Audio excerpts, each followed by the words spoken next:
अस्सलाम वालेकुम नाजरीन, खबरों के सिलसिला को आगे बढ़ाते हुए खबर शामिल करते हैं तांदलियावाला से, जहां के थाना सदर तांदलियावाला के नवाही चक 397 गाँव चरखी के रिहायशी पीर का अपने अकीदतमंद गरीब घराने की कम सिन मुलाजमा पर तशद्दुद का मामला सामने आया है। वालदैन के मुताबिक आसमा को 3 दिन मुसलसल तशद्दुद का निशाना बनाया जाता रहा। जब कुछ बरामद न हुआ तो गरीब मां को बुलाकर उसकी भी दुर्गत बना दी गई। 5 तोले सोना और 2 लाख रुपए चोरी का इल्ज़ाम लगाने वालों के खिलाफ आसमा के घर वाले सरापा एहतजाज। इस मौका पर उनका मजीद क्या कहना था, आइए सुनते हैं उन्हीं की जुबानी।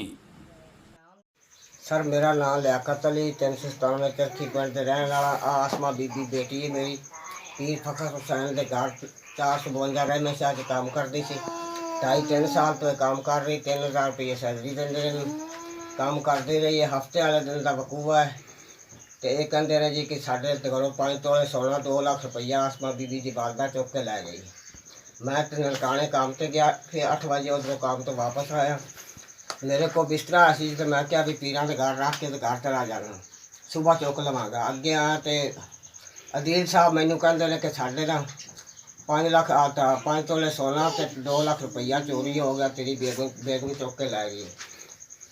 तो मैं उत्थे बह गया वहाँ, बेगम मेरी बाद चाहिए असी तिन्ने, मेरा बेटा भी ना सी, मेरी बेगम भी, मेरी बच्ची पहले से अगवा की हुई। इत्थे बैठे रहे असी पीर फखर हुसैन तो ओदी बेगम बाद आए ने, उन्होंने ना पूछा ना दसिया।